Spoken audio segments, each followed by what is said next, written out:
নমস্কার। আজকে আমি একটা কমন প্রবলেম আইবিএস নিয়ে একটু আলোচনা করব। আইবিএস এখন প্রায় 90% পেশেন্টেরই হচ্ছে, আর পেশেন্টরা ওষুধ খেয়ে খেয়েও নাজেহাল অবস্থা ছাড়ছে না। তো প্রথমে বলি আইবিএস জিনিসটা কি। আইবিএস এর ফুল ফর্ম হলো ইরিটেবল বাউল সিনড্রোম।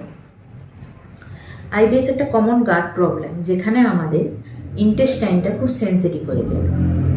এই কারণে আইবিএস এর সিমটমগুলো অ্যাগ্রাভেট করে। এবার আইবিএস এর সিমটম হলে পেশেন্ট কী কী সিমটম নিয়ে আসতে পারে, পেশেন্টের কী কী সমস্যা হয়।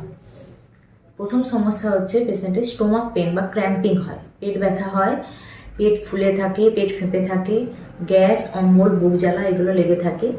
এবার আইবিএস এর টাইপ হচ্ছে 3 টাইপস, 3টা টাইপের আইবিএস হয়। প্রথম হচ্ছে কনস্টিপেটেড টাইপ, যেখানে পেশেন্টের পরপর কয়েকদিন ধরে পটি হচ্ছে না বলে পেট ফুলে থাকছে, পেট ফেঁপে থাকছে, গ্যাস অম্বল হচ্ছে, অনেক সময় ভমিটিং টেন্ডেন্সি থাকে, বমি ভাবও থাকে। ডায়রিয়া টাইপ 2 নম্বর। ডায়রিয়া টাইপে কি হয়, একদিনে 6-7 বার পটি যেতে হচ্ছে, কিছু খেলেই পটি যেতে হচ্ছে, এটা হচ্ছে ডায়রিয়া টাইপ। আর অনেকের ক্ষেত্রে হয় মিক্সড টাইপে, যেখানে পেশেন্টের ডায়রিয়া টাইপ মানে কিছুদিন হচ্ছে দিনে 6-7 বার করে পটি হচ্ছে, আবার কিছুদিন দেখা যাচ্ছে পটি হচ্ছে না।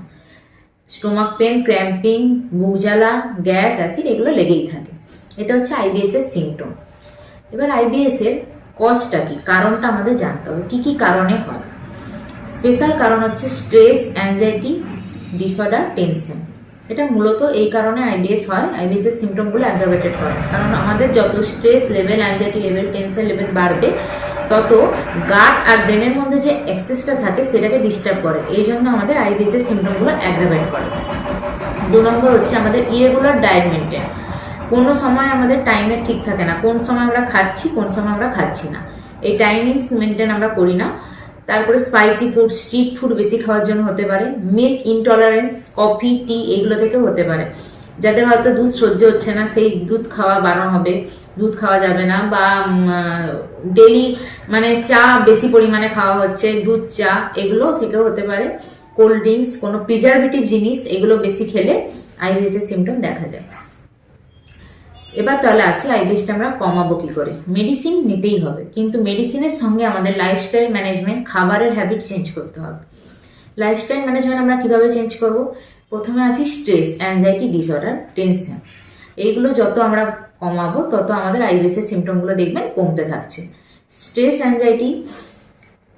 অ্যাংজাইটি জিনিসটা কি। অ্যাংজাইটি হচ্ছে আমি হয়তো ঘরে একা আছি, আমি ভাবছি এই আমার যদি কিছু হয়ে যায়, আমার স্বামীর বাইরে আছে, তার যদি কিছু হয়, আমার বাচ্চাটার যদি কিছু হয়, আমি কি করব। এই যে অ্যাংজাইটিটা সবসময় মাথায় ঘুরছে, এটা আমাদের গাটকে ডিস্টার্ব করছে।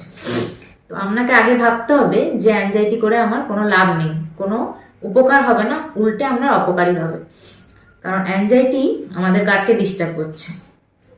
আপনাকে ভাবতে হবে যেটা আমার হাতে নেই সেটা নিয়ে আমি ভাববো না, যেটা আমার হাতে আছে সেটা নিয়ে আমি ভাববো। স্ট্রেস, টেনশনটা আপনি কমাবেন কি করে। আপনার ভিতরে স্ট্রেস চলছে, টেনশন চলছে, আপনি কোনো বিশ্বাসযোগ্য আপনার বন্ধুকে শেয়ার করুন, সেটা এক্সপোজ করা হচ্ছে, এক্সপোজ করলে আপনার টেনশনটা কিছুটা কমবে।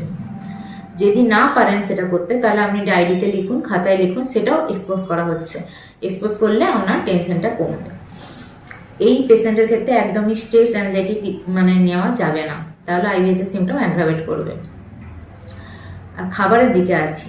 এই ক্ষেত্রে আমাদের কি হয়, মডার্ন সায়েন্স বলে যে গাটে আমাদের অপকারী ব্যাকটেরিয়া বেড়ে যায়, উপকারী ব্যাকটেরিয়ার পরিমাণ কমে যায়। তাহলে আমাদের মটো হবে উপকারী ব্যাকটেরিয়ার পরিমাণ বাড়ানো,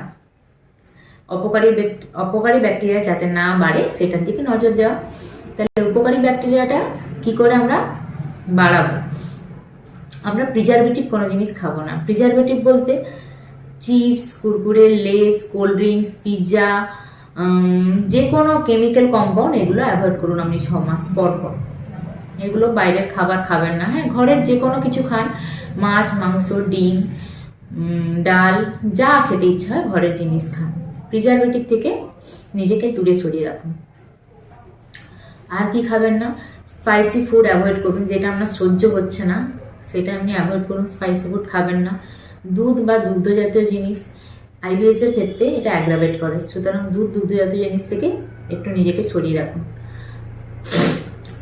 এগুলো করুন। আর হচ্ছে নিয়মিত নিয়মিত আপনাকে হাঁটতে হবে। 30 মিনিট হাঁটা শুরু করুন। প্রথম আপনি 10 মিনিট হাঁটুন, তারপরে আস্তে আস্তে টাইমিংসটা বাড়ান। হাঁটা শরীরের পক্ষে খুব ভালো, এবার আইবিএস রোগীর ক্ষেত্রে খুবই ভালো।